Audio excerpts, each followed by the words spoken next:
নমস্কার বন্ধুরা, ইন 30 মিনিটসে আপনাদের সবাইকে স্বাগত। আমি অর্পিতা। আজ আমি দেখাবো কিভাবে বাটা মাছের তেল ঝাল বানাতে হয়। চলুন দেখে নিই। Please like, share and subscribe my channel. Also press the bell icon for notifications.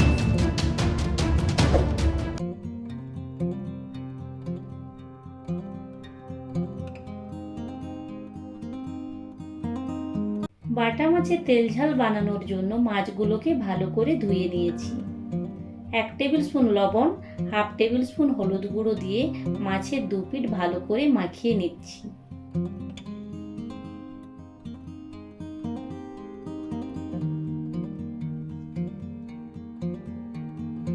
প্লেটে নিয়েছি বড় সাইজের পেঁয়াজ কুচি, একটা মিডিয়াম সাইজের টমেটো কুচি আর নিয়েছি 1 টেবিল স্পুন রসুন বাটা।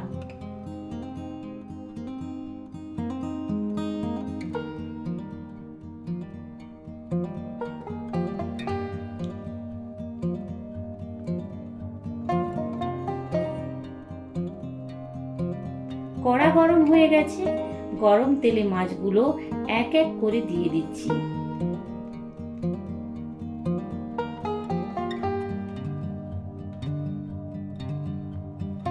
এক দু মিনিট পরে মাছগুলো উল্টে দিতে হবে।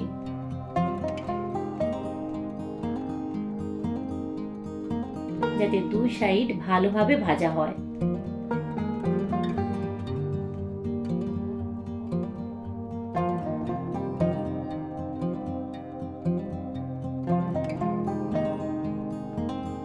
মাছগুলো ভাজা হয়ে গেছে, তুলে নিচ্ছি। ওই তেলে দিয়ে দিচ্ছি সামান্য জিরে ও পেঁয়াজ কুচি।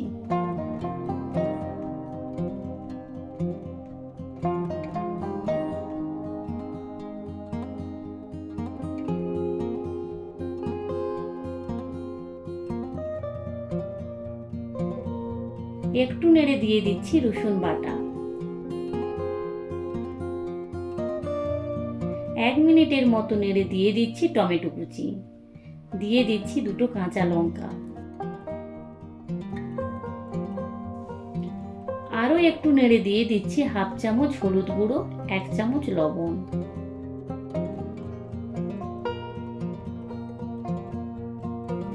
দিয়ে দিচ্ছি 1 চামচ জিরে গুঁড়ো, হাফ চামচ লঙ্কা গুঁড়ো।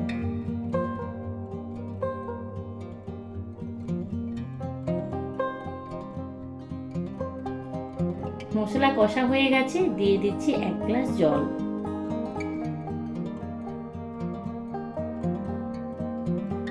ঝোল ফুটছে, দিয়ে দিচ্ছি ভেজে রাখা মাছ।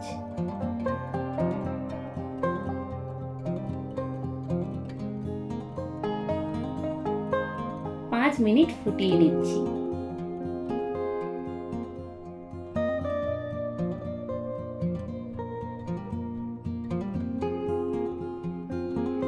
মিনিট হয়ে গেছে, গ্যাস বন্ধ করে দিচ্ছি। ফাইনালি আমার বাটা মাছের তেল ঝাল রেডি। ভালো থাকবেন, সুস্থ থাকবেন। দেখা হবে অন্য কোনো নতুন রেসিপির সাথে। ধন্যবাদ।